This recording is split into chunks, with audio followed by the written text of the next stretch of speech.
په جاپان کې د ورځې څو ځله زلزلې رامنځته کیږي او که ووایم چې په هر دقیقه کې د جاپان ځمکه ښورېږي نو سمه خبره به مې کړې وي. دا چې موږ په داسې یوې سیمې کې ژوند ته کار وکړو او له ژونده مو ژوند جوړ کړ، نو افغانان ولې له یوې داسې سیمې چې یوازې اوبه نه لري د جنت نښې جوړې نه کړي؟ اوبه هم لري، یوازې ورګرځول غواړي. سیندونو ته یې نور څڼې اچوي، په شته اوبو کې یې ځمکې شاړې دي. که چیرې زموږ په هېواد کې بل څوک وای نو فکر کوم په دې پلمه به یې هیڅ نه وای کړي چې دلته تل زلزلې وي. نو دلته ژوند کله کیږي؟ لیکن موږ ډېر څه وکړل. له موږ خو افغانان کلک خلک دي. آیا دوی به ژوند ته کار ونه کړي؟ هو، کولی یې شي، خو دلته څوک له چا سره مینه نه لري. هر څوک د خپل ځان په غم کې ډوب دي. د دې پر ځای چې ستونزې حل کړي، ستونزې رامنځته کوي. په دویم قدم کې مو پر کانالونو کار پیل کړ تر څو د نیستۍ لمڅی ورټول سي او په راتلونکي کې هیڅ ماشوم مو خوارځواکی نه وي. همدارنګه هر څوک له خپلو مټو خولې وڅڅوي، ورغوي تڼاکې کړي او ځان ستړی کړي، نو په پایله کې به یې ګټه هم نورو ته ورسیږي او هم ځان ته. موږ او تاسو باید تل خپل کارونه په دې ډول ترسره کړو چې نه موږ ته زیان واړوي او نه بل ته. زه همداسې کوم. له ملګرو او د سیمې له خلکو سره په ملګرتیا کار کوم. هیڅ چاته زیان نه اړوم. هر چاته مې ګټه رسیږي. دوی ټول را سره خوښ دي. له بده مرغه چې په دې ټولنه کې 3 ډلې انسانان ژوند کوي. یوه ډله یوازې د خپلو ګټو په هکله فکر کوي، بله ډله بیا دومره په بدبختۍ کې ډوب دي چې نه د خپل ځان په هکله فکر کوي او نه د بل چا په هکله فکر کوی سي، او دریمه ډله بیا داسې خلک دي چې لومړی د نورو په هکله او وروسته د ځان په هکله فکر کوي، چې دا ډله انسانان په دې ټولنه کې ډېر لږ دي. د ډاکټر صاحب خبرې مې بیا ورماتې کړې. ومې ویل الفت صاحب وایي ډېر تفاوت دی په انسان کې د معنا په لحاظ. واړه لګیا دي، ځینې ځان ځینې جهان جوړوي. د الفت صاحب په دې بیت سره ډاکټر صاحب په فکر کې سو او وی ویل زه ډېره مطالعه لرم. په نړۍ کې تمدن ته ژمن خلک افغانان دي. یوه ورځ مې له رادیو واورېدل چې یو څېړونکي د خوشحال خان خټک په اشعارو څېړنه کړې وه. له څېړنې وروسته یې په زباد ورسوله چې تاسو ټولې نړۍ ته د تمدن درس ورکړی دی. که اوس د الفت صاحب په بیت فکر وکړو نو یو کتاب خبرې پکې پرتې دي. پر تاسو ډېره خواري سوی دی، نو نه پوهېږم چې ولې تاسو بیا هم دومره خوار او زار یاست. ژوند یو لمڅی دی. په دې لمڅي هر څوک وړې کېږدي او هر څوک خپلو وړیو ته ځانګړی رنګ ورکوي. له بده مرغه چې د ژوند په لمڅي کې ستاسو د وړیو رنګ تت دی او له وړیو مو تل د جګړې د باروتو بوی خیږي. فکر کوم چې دا خبره به سمه وي چې خبرې هر څوک کوي، خو عمل سخت دی. عمل کول اسانه کار نه دی. د دې پر ځای چې موږ خبرې وکړو باید عمل وکړو. دې سیمې ته د کانالونو په ورتېرولو سره د زرګونو کورنیو په ژوند کې بدلون رامنځته سو. هره کورنۍ په خپلو پښو ودرېده. اوس د هرې کورنۍ ورځنۍ چارې په کښت پیلېږي. په دې 1 لسیزو کانالونو سره تقریبا 1 میلیون افغانان له ستونزو وژغورل شول. موږ نږدې 1 میلیون انسانان دې ته وهڅول چې د ژوند له ځغاستې سره سیالي وکړي، په ببر سر او لوڅو پښو له ژوند سره وځغلي او په سیالي کې بریالي سي. موږ باید چې کله د کانال په چارو کې کار کاوه، زما کار نه و معلوم. کله به مې په ماشین کندې ایستلې، کله به مې له نورو کارکوونکو سره په ګډه په بوجیو کې کاڼي راوړل، او کله به مې هم هغه کار ترسره کاوه چې هر کارکوونکي به ځان ترې ایستلو. زه د مور او پلار نازولی زوی وم. زده کړې یې راباندې وکړې. یو پیاوړی ډاکټر یې راڅخه جوړ کړ. په هېواد کې مې ښکلی ژوند دی. ښه کورنۍ لرم، ښکلې مېرمن لرم، ښه هېواد لرم. دې ته څه اړتیا دی چې زه دې په بوجیو کې کاڼي واچوم او له نورو کارکوونکو سره یې یوسم؟ ستاسو په هېواد کې داسې یو ډاکټر راوښیه چې د خپل هېواد لپاره خپل فیس نیمایي کړی وي. داسې یو انجینر راوښیه چې له کارکوونکو سره کار وکړي. داسې یو ښوونکی را په ګوته کړه چې خپلو کمزورو زده کوونکو ته له رسمي وخت وروسته نیم ساعت وړیا درس ورکړي. داسې یو رئیس راوښیه چې په خپله شعبه کې په خپلو لاسونو په بخارۍ کې اور بل کړي. په دې ټولو کارونو دوی ته خپل ځان کم ښکاري. تر هغه چې کار ونه کړو هېواد مو نه جوړیږي. راځئ چې له ټاکلي وخت یو ساعت زیات کار وکړو. زه مو ضمانت کوم چې په 10 کلونو کې به د جاپان هېواد سره په سیالۍ کې ودرېږي. په دې هېواد کې دومره ستونزې دي چې د جمعې په ورځ هم باید کار وکړو، خو له بده مرغه چې زه یې وینم د پنجشنبې په ورځ هم دوی کار نه کوي. رخصتۍ مو له شمېره وتلي دي. ما سره د سیمې خلکو ډېره مینه کوله. ټولو به له مینې راته کاکا مراد ویل. یوه ورځ یو ځوان د کار په مهال راته وویل: مراد کاکا، وخت مو پوره سو. د ځوان دې خبرې سره مې په سر کې غورا جوړه سوه. ډېره بده اغېزه یې راباندې وکړه. فکر مې کاوه چې یو ځوان ټولې نړۍ ته بدلون ورکولی سي. نو دا څنګه ځوان دی چې د خپل هېواد د ژغورلو لپاره یو څو دقیقې زیات کار نسي کولی؟ له ډېره تاوه مې په شونډو مسکا خوره کړه او ومې ویل: دا خو سمه ده چې د ورځني اجورې لپاره مو یو څو ساعته کار وکړ، خو د هېواد لپاره یو ساعت زیات کار هیچا ونه کړ. زما په دې خبره سره ټولو کارکوونکو سرونه راپورته کړل او کار یې ودرولو. ټولو زما په لورو سترګې راونیولې. زه هم حیران سوم. ویره را سره پیدا سوه. فکر مې کاوه چې ممکن خبرو مې بده اغېزه پرې کړې وي، خو داسې نه وه. دوی ټولو په یوه غږ وویل: ټول عمر به د هېواد لپاره کار کوو. له نن نه وروسته به د خپل هېواد لپاره هره ورځ له خپل کاري وخت یو ساعت زیات کار کوو. نو دا ورځ زما لپاره بیا بل ډول ورځ وه. د مور وصیت مې را په یاد سو چې ژوند وکړه او نورو ته ژوند ورکړه. که څه هم دا خبره ډېر اړخونه لري، خو زه یې له همدا یوه اړخ ورته ګورم چې کار وکړه او نور په کار راوله.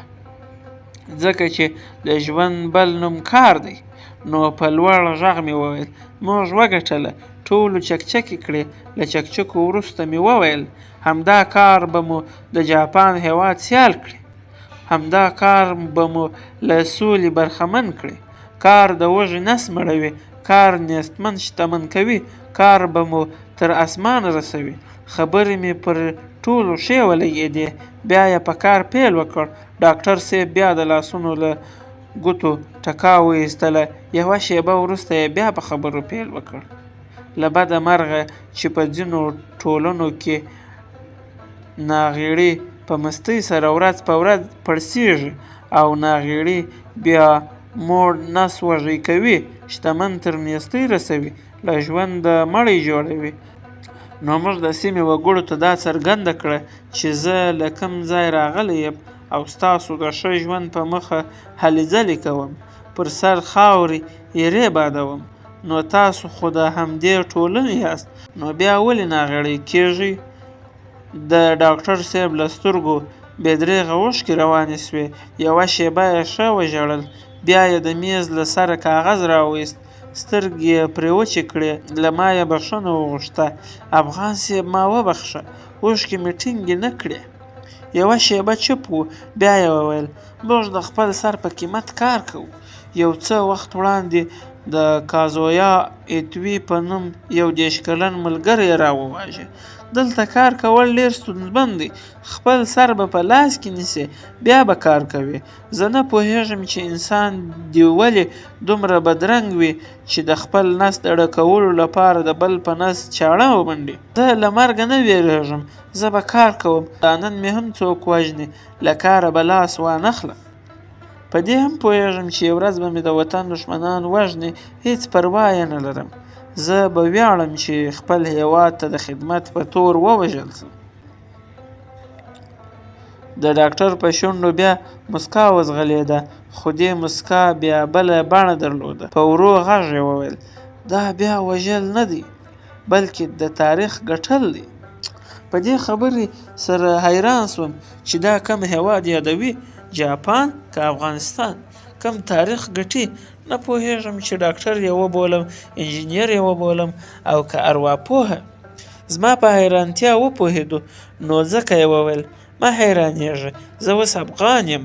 ولسمشر محمد اشرف غني د افغانستان افتخاري تابعیت راکړ او په دې ویاړ چې زه د افغانستان تابعیت لرم.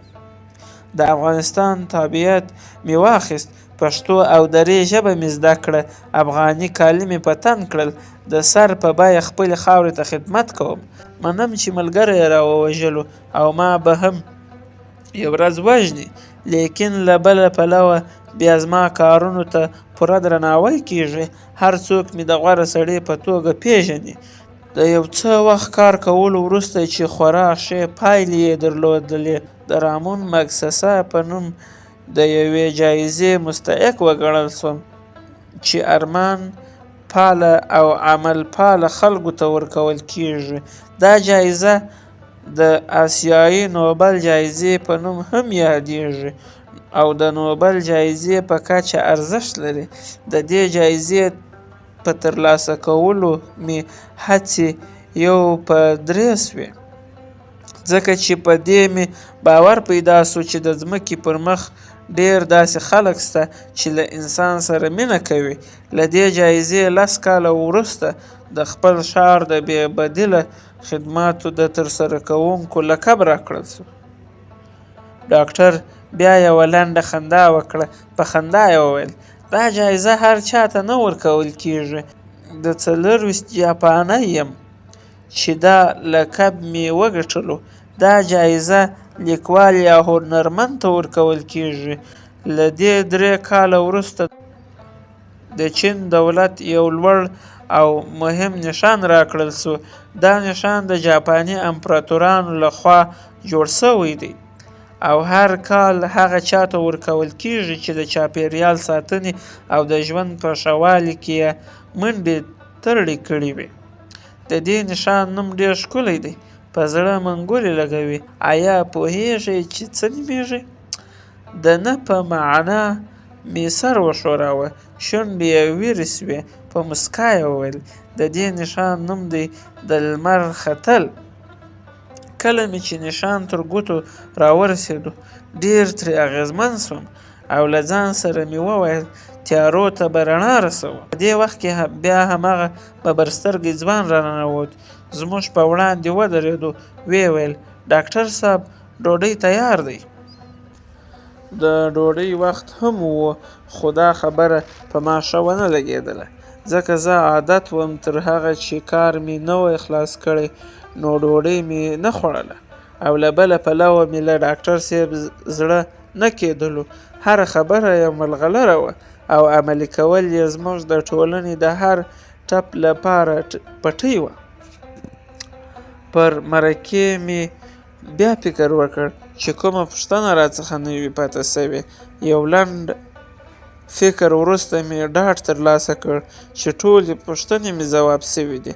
کاغذونه مې په بکس کې کېښودل، له ځایه پورته شوم. ډاکټر صاحب مې له لاسه بکس واخیست، د یوې المارۍ په لاندې خانه کې یې کېښود. اوس یوازې د انځورونو اړتیا وه چې ترلاسه یې کړم. نو ومې ویل: انځورونه مو له کوم ادرس واخلم؟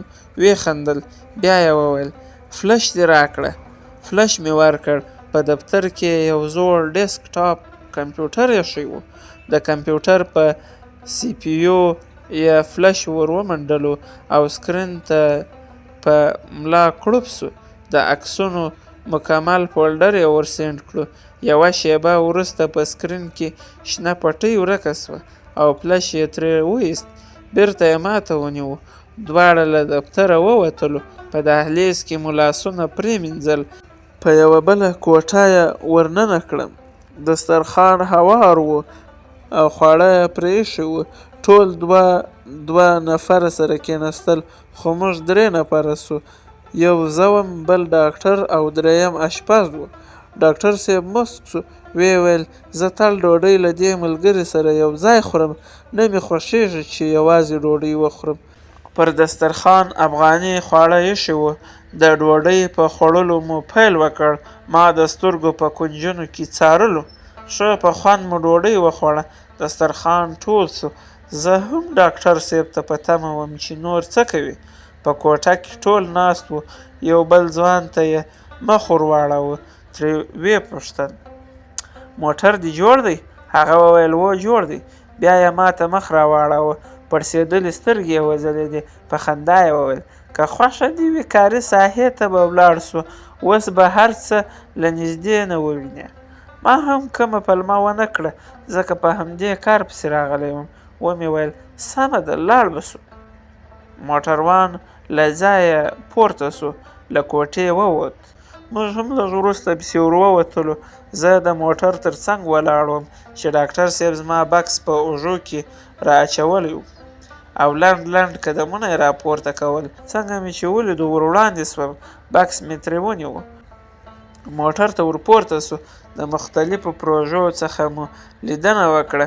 په ټولو هغو کانالونو وګرځېدو چې د نیستۍ لمڅی یې ور ټول کړی و. په هر کانال کې د اوبو شنې مړې اوښتلې او د هر لیدونکي پام یې خپلولو. په پای کې د شیوې پارک ته ولاړو. د پارک له چوکیدار ښایسته خان سره مو ستړې مسې وکړې. پارک ته دننه سو. پارک له ځوانانو ډک و. ځای ځای ډلې ډلې ځوانان ناست وو. د پارک په خولې کې له یو ځوان سره مخ سو. د ستړې مسې پر مهال ځوان د ډاکټر صاحب لاسونه ښکل کړل. په دې کار سره د ډاکټر صاحب په سترګو کې اوښکې وځلېدې. بیا یې ځوان په سر ښکل کړ او ویې ویل هڅه وکړئ چې عمل وکړئ، خبرې خو هر څوک کوي. فکر کوم دا یې شعار و، ځکه تل به یې په ژبه و. بیا یې خپلې خبرې اوږدې کړې. موږ باید له ټاکلي وخت 1 ساعت زیات کار وکړو، د هېواد لپاره کار وکړو. له ځوان سره مو خدای پامانۍ وکړه. د پارک برې خواته روان سو. یو څو قدمه مو نه و اخیستي چې له یو سپین ږیري سره مخ سو. خو دا ځل مې بیا بل څه ولیدل. ډاکټر صاحب د سپین ږیري لاسونه په لاسونو کې ونیول. بیا یې ښکل کړل. ما ته یې مخ را واړاوه. ویې ویل دې سپین ږیري له دې ګونځې پوستکي ډېرې خولې توی کړې دي.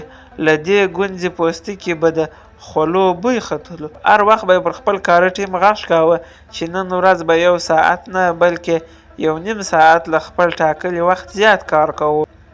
هغه دی نن د دوی د خولو له برکته څومره انسانان له ښه ژونده برخمن دي، څومره ماشومان یې له خوارځواکۍ وژغورل، څومره ناروغانو ته یې روغتیا ور په برخه کړه. د سپین ږیري پر مټ یې لاس وتپاوه او بیا یې وویل دا ټول د همدې سپین ږیري د ګونځې پوستکي د خولو برکت دی. سپین ږیری مو تر منځ روان و. د پارک په بر سر کې راتاو سو. په پارک کې ډېر کار سوی و. له هرې ونې میوې را ځوړند وې، اوبه وې او ونو دروند سیوری جوړ کړی و. دا همغه ځمکه وه چې یو وخت پکې شین بوټی نه لیدل کېدو او ټوله شاړه وه، لیکن اوس د ډاکټر صاحب په هڅو په یو پارک اوښتې وه او د ښاپېریو باغ ترې جوړ سوی و. ډلې ډلې ځوانان پکې ګرځېدل را ګرځېدل. له پارک را ووتلو. له ښایسته خان کاکا سره مو خدای پامانۍ وکړ. زه ډاکټر صاحب او سپین ږیری 3 واړه موټر ته پورته سو. موټر چلوونکي ډېره ښه چلونه کوله. تر دفتره یې په ډېر ښه چلند را ورسولو. له موټره 3 واړه کښته سو. موټر په دروازه ننوت. له ډاکټر صاحب مې مننه وکړه. بیا مې له دواړو سره خدای پامانۍ وکړه. دوی په خپله مخه روان سول. زه په خپله مخه په لاره روان وم. خپل ځان ته په غوسه وم. ټول افغانستان ته په غوسه وم. له خپله ځانه مې کرکه کېدله. له هر افغان مې کرکه کېدله، ځکه موږ دومره بې همته خلک یو چې د درملنې خبرې خو پرېږده چې د عبادت ځایونه هم نور راته جوړوي او بیا موږ پکې ټینګې کلمې تېروو، ځانونه تر نورو کلک مسلمانان بولو او افغانیت مو د مېړانې نښه ګرځولې، او په هغه صورت کې چې نه مو اسلام ته خدمت وکړ او نه مو خپلې خاورې ته، نه د اسلام شو او نه د افغانستان شو. وخت ناوخته و، د کور اراده مې وکړه، تر تمځایه پلی راغلم، د موټر تر څنګ ودرېدم چې موټروان را وړاندې سو او ویې ویل که دې خو یو کس کم دی. د موټر چلوونکي د یو کس کم دی خبره سمه راباندې اور سوه، خو څه مې ونه ویل، په پټه خوله موټر ته ورپورته سوم. تر کوره چې را رسېدم د ماښام اذان یې وکړ، د دروازې د زنګ په تړۍ مې ګوته ټینګه کړه، د کور په انګړ کې د زنګ چغه وختله، دروازه لرې سوه، کور ته ننوتم، ماشومانو سره مې روغبړ وکړ، کوټې ته ولاړم، بکس مې کېښود، اودس مې و، جاینماز مې ویړ کړ، لمونځ مې ادا کړ، خدای دې قبول کړي، جاینماز مې ټول کړ، کاغذ او قلم مې راواخیست، په لیکلو مې پیل وکړ چې د ډاکټر ته څو ناکامورا په ژوند لیکنه ترتیب کړم. تقریبا په نیم ساعت کې مې بشپړه کړه، کاغذونه مې په بکس کې کېښودل چې سهار ته یې په دفتر کې په کمپیوټر ټایپ کړم.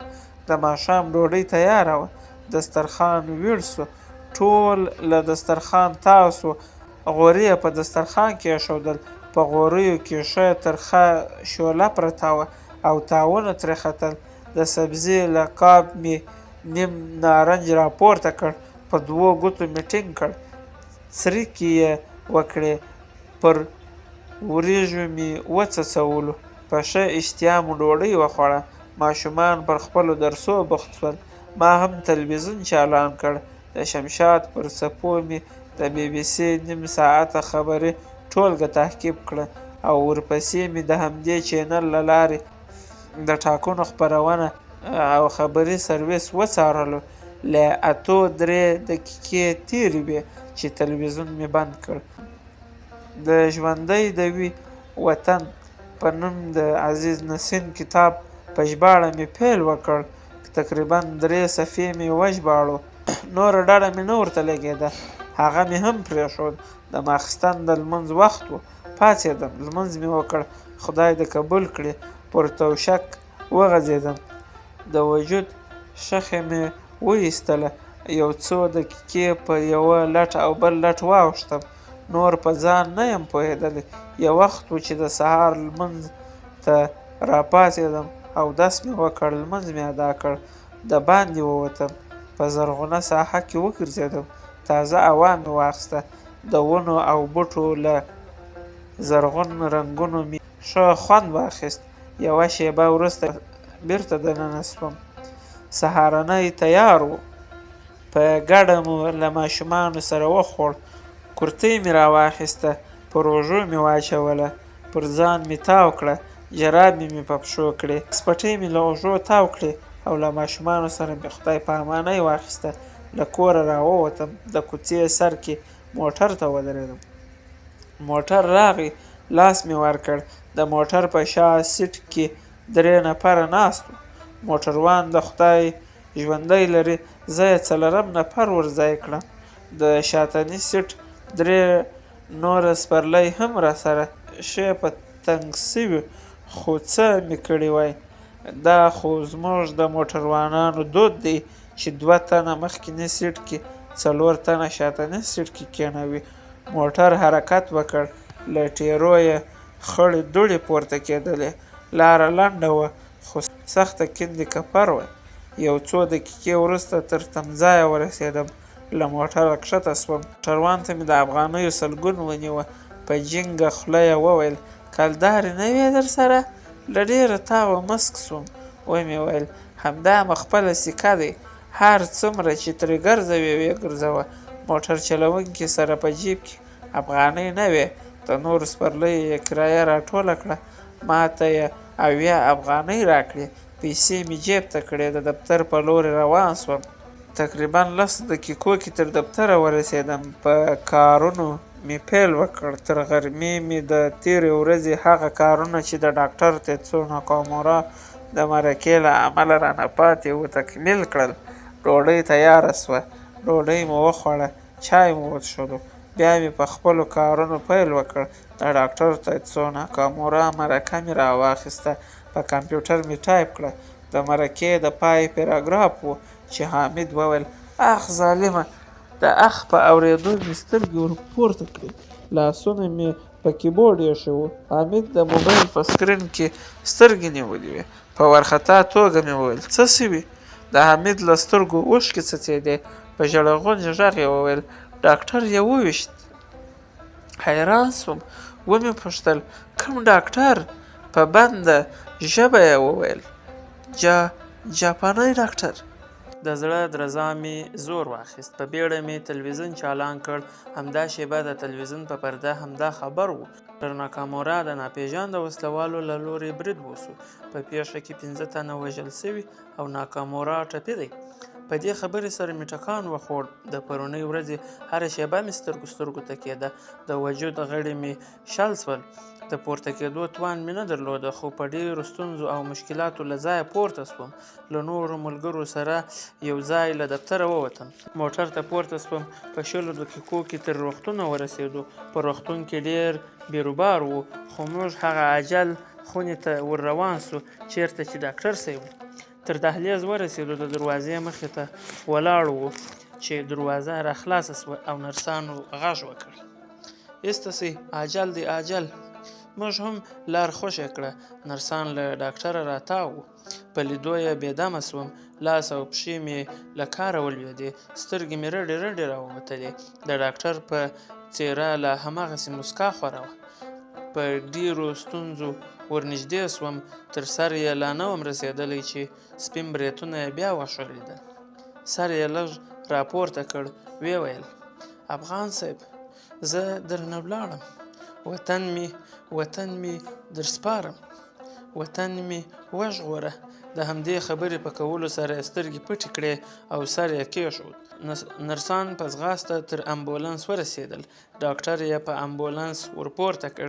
د امبولانس په سر سور څراغ پړکا شروع کړه او د هوایي ډګر پر لوري تاو شو. موږ په روغتون کې لاس تر زنې کښېناستو. پای.